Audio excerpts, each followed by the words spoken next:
probable que en estos tiempos hayamos sentido angustia, ansiedad, estrés, incluso la falta de sueño que nos esté agobiando y queremos hacer una relación cómo esto podría eventualmente impactar nuestra tiroides. Hoy vamos a hablar justamente con la experta, con la doctora Laura Ulate. Ella es especialista en endocrinología y nos va a orientar. Doctora, muy buenos días, bienvenida. Muchas gracias, buenos días. La pregunta, ¿verdad? La salud de la tiroides, por ejemplo, vamos a plantearlo de diferente forma. Más bien, ¿la salud de la tiroides pudiera impactar nuestro estado de ánimo? Sí, así es. La tiroides es una glándula que es una de las principales glándulas que tiene nuestro organismo y de hecho es la más grande que produzca hormonas. Está en la parte anterior del cuello y dependiendo del nivel, ya sea que tenga exceso o que tenga déficit de hormonas, sí puede afectar nuestro estado de ánimo. Sí puede hacer que nos sintamos más nerviosos o que se profundice más una situación de depresión, por ejemplo. Ahora, ¿cómo pudiéramos, por ejemplo, de todos esos estados emocionales que mencioné anteriormente, ansiedad, estrés, temor, tristeza, qué sé yo, cómo pudiéramos identificar que lo que lo está generando, digamos, es nuestra situación hormonal, nuestra situación de tiroides? Normalmente van acompañados de otros síntomas, no solamente la parte emocional, sino que va acompañada de alguna otra manifestación física. Por ejemplo, si lo que tengo es un hipotiroidismo, es decir, que mi tiroides no está funcionando adecuadamente, lo que voy a tener es adicionalmente caída del cabello, puede ser que amanezca como con la cara hinchada, que me vuelva un poco más lenta para hablar, que mis pensamientos sean más difíciles de que yo logre concentrarme, que me estriña. Entonces son otras manifestaciones en este sentido. Si por el contrario tengo un hipertiroidismo y es que mi tiroides está funcionando más de la cuenta, voy a tener taquicardia, me van a temblar las manos, voy a perder peso, me va a costar muchísimo más dormir, sudo mucho. Entonces usualmente viene acompañado de alguna otra manifestación que me permite identificar que hay algo más que solamente un estado emocional. Exacto, que hay algo físico que eventualmente esté, originando todo esto. Ahora, si nos vamos más allá y hablamos de depresión, por ejemplo, ¿pudiéramos de alguna manera pensar que nuestra tiroides puede inducirnos a un cuadro de depresión? Lo que hace sobre todo es sentir una sensación de desánimo, de cansancio, de agotamiento, que si está sumado a una situación de depresión ya de base puede exacerbar todavía más la sintomatología. Es común que colegas psiquiatras nos envíen a nosotros pacientes que, por ejemplo, llevan meses siendo tratados por depresión y que no logran estabilizarse. Entonces se empieza a buscar alguna otra causa por la cual esa condición no logra resolverse de la manera adecuada y es ahí donde logramos identificar estas situaciones.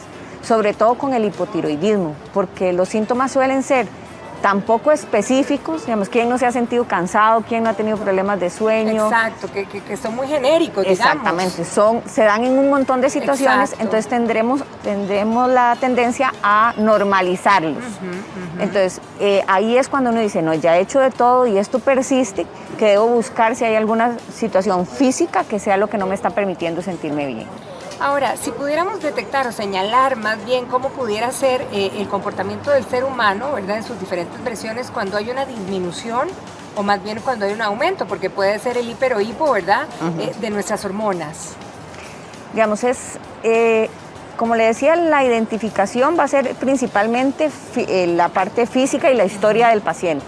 Pero además, si yo necesito garantizar qué es hipo o hiper, para eso hay exámenes de sangre muy simples, que es un examen de sangre que no necesita ayuno, que no necesita ninguna preparación especial, que se puede hacer en cualquier momento del día porque no está influido por ninguna circunstancia, que es una TSH y una T4 libre. Son como los estudios más básicos. Es un examen de sangre básico que la gente puede llegar a pedir a un laboratorio solamente como examen de tiroides, ya vienen como en un paquete.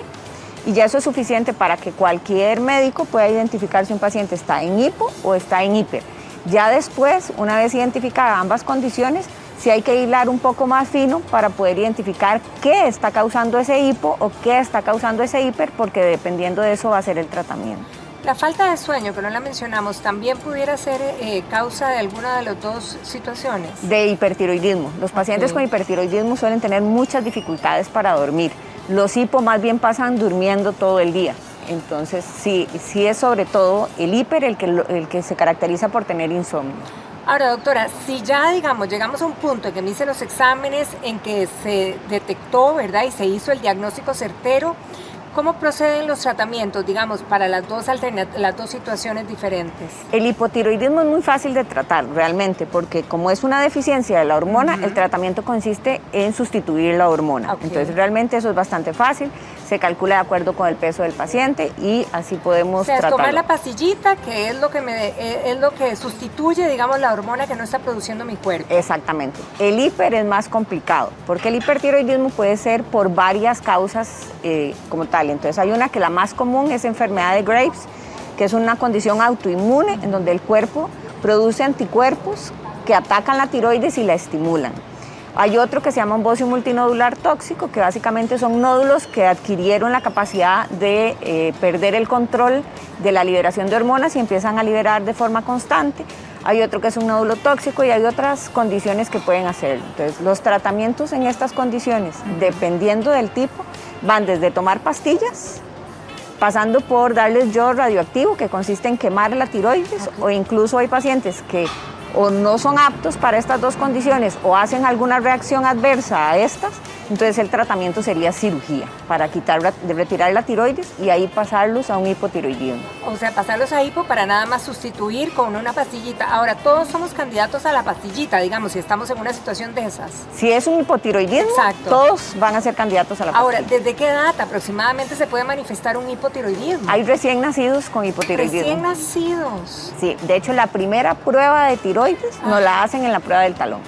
¿De verdad? ¿En el tamizaje? En el tamizaje neonatal está la primera prueba de tiroides y se logra identificar pacientes con hipotiroidismo congénito, que son pacientes que nacen sin función de la tiroides. Ok, a lo largo de la vida, ¿verdad? Si yo tengo hipotiroidismo, tengo que estar checándome para el tema, digamos, de cuánta hormona voy subiendo dosis, voy bajando dosis, o literalmente es una dosis para toda la vida. ¿Cómo funciona eso? El tratamiento es para toda la vida, pero los chequeos se hacen a los 2 o 3 meses después de que se inicia o se hace un cambio del tratamiento. Y una vez que el paciente tiene una dosis estable, es decir, que haya pasado un año en donde no se le ha cambiado la dosis, ya se le puede ver cada 6 meses o incluso una vez al año. Pero una vez que se ha logrado identificar que el paciente ya lleva bastante tiempo de estar en un nivel estándar.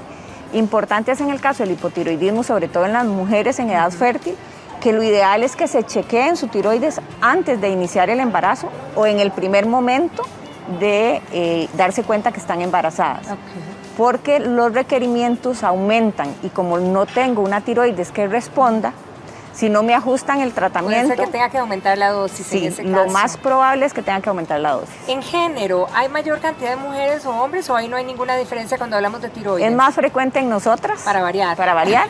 Por cada 10 mujeres hay un hombre. Por cada 10 mujeres hay un hombre, pero nos ganamos la rifa en esto. Exactamente. En todo lo que se refiere a padecimientos. Ahora, ¿qué pasa, por ejemplo, con el hipertiroidismo?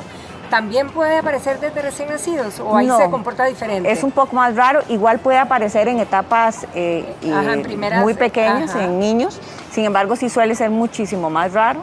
Son condiciones que suelen presentarse después de la tercera, la cuarta década de la vida, después de los 30, 40 años es cuando es más usual que se presenten estas condiciones.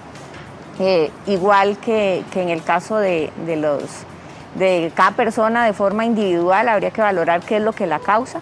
Y si es más frecuente igualmente en nosotras que en los varones. Doctora, María José nos escribe para todos los que tengan consultas al respecto y nos dice que ella está diagnosticada de tiroides, no especifica si es hipo o hiper, pero dice que empezó el tratamiento súper, como le habían dado los lineamientos, pero resulta que está súper irritable, dice que cualquier cosa la hace detonar y quiere saber si esto tiene relación alguna, digamos, con el tema. Podría relacionarse con eso si el ajuste de la dosis no es la adecuada, porque en un paciente que es hipotiroideo y que está tomando el medicamento, puede ser que yo me pase de la dosis y voy a tener los síntomas de un hipertiroidismo, porque me pasé de la dosis del medicamento. Entonces sí podría estar relacionado, ahí la recomendación es que se chequee su función tiroidea y que consulte con su médico para ver si es necesario hacer un ajuste o de lo contrario buscar alguna otra condición que sea la que está produciendo esa irritabilidad. Ahora, la dosis es fundamental en este caso, por lo que vemos, entonces tiene que estar bien regulada y hay que estar, digamos, constantemente, bueno, con los tiempos que usted comentaba anteriormente para estar checándonos. Ahora, en el hipertiroidismo, por lo contrario, que decíamos que hay un paso, luego puede ser ir a hacernos el yodo, o en todo caso una cirugía. ¿Cuánto tiempo, digamos, ustedes tratan en la primera fase para decir, no, esto no funciona, vamos con la otra, vamos con la otra? Depende de la causa. Por ejemplo, un paciente con un bocio multinodular tóxico tiene un 95% de probabilidades de no responder a las pastillas. Entonces son pacientes que de una van a pasar a yodo radioactivo. Si lo que tienen es una tiroides muy grande, sabemos que tampoco va a responder al yodo, entonces de una vez va a cirugía. Entonces va a depender mucho de cada paciente, pero en un paciente, digamos, para hablarlo de etapas, usualmente va a ser un paciente que, por ejemplo, va a estar entre 6 meses hasta un año y medio, con medicamento, con pastillas, y va uno subiéndole la dosis y no responde. O por el contrario, responde muy bien, pero en el momento en que le estoy retirando el medicamento, la enfermedad reaparece. Son pacientes que ya uno sabe que se tienen que ir a yodo radioactivo si su tiroides es adecuada para recibirlo. Es decir, que capte el yodo o que sea de un tamaño adecuado.